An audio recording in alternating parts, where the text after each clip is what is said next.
ছেলেদের জীবনটা যে কত কঠিন সেটা নিয়েই আজকের কথাবার্তা।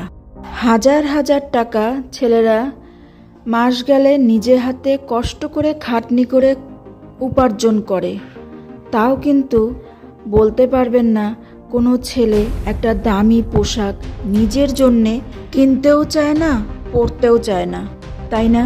যেখানে ওরা নিজেরাই কিন্তু কামায়। জানেন কেন তা করে? ওরা শুধুমাত্র এটাই ভাবে যে আমার যে বউ বা স্ত্রী বা মিসেস বা ওয়াইফ, ওরা যেন ভালো থাকে, ওদের যেন শখ পূরণ করতে পারি, ওরা যেন একটা দামি কাপড় পরে ওদের বন্ধুদের সঙ্গে মেলামেশা ওঠা বসা করতে পারে, বা যখন বাপের বাড়ি যায় তখন যেন উঁচু মাথায় ওরা বাপের বাড়ি যেতে পারে, ওদের বাচ্চারা যেন ভালো কাপড় চোপড় পরতে পারে বা ভালো স্কুলে অ্যাডমিশন নিতে পারে। আমি ভালো কাপড় চোপড় না করলেও চলবে, আমার এই সামান্য শখ ফুর্তিগুলো পূরণ না করলেও চলবে। এইসব ভাবতে ভাবতে ছেলেরা নিজেদের শখ আনন্দটাকে একসময় মেরেই ফেলে। আর এইসবের জন্যেই ছেলেরা যে যতই কামাই করুক নিজের জন্যে কিছুই খরচা করে না।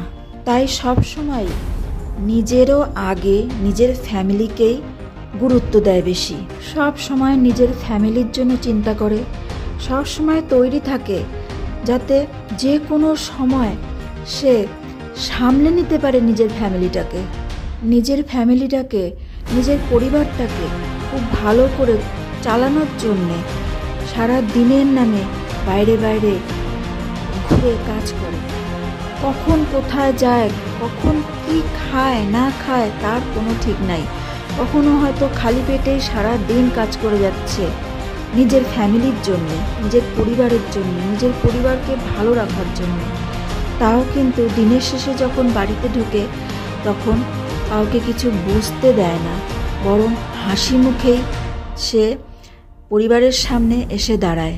এত কিছুর পরেও দিনের শেষে যখন সে বাড়িতে ফিরে আসে তখন আমাদের মধ্যে কিছু কিছু মেয়ে ছেলে আছে বলেই ফেলে, তুমি আমার জন্য কি করলা, কি করছো, কি করতে পারো না। ঠিক না বন্ধুরা, এরমটা করা উচিত না। বন্ধুরা, দিনের শেষে ক্লান্ত চোখে মুখে ওরাও আমাদের কাছেই ফিরে আসে, ওরাও একটা ঘরে ফিরে আসে, একটু শান্তি চায়। দেন না একটু শান্তি ওদেরও, দেখবেন সংসারটা খুব ভালোই কাটবে, খারাপ কিন্তু কাটবে না। আজ যেটা পেলেন না সেটা হয়তো কালকে পাবেন।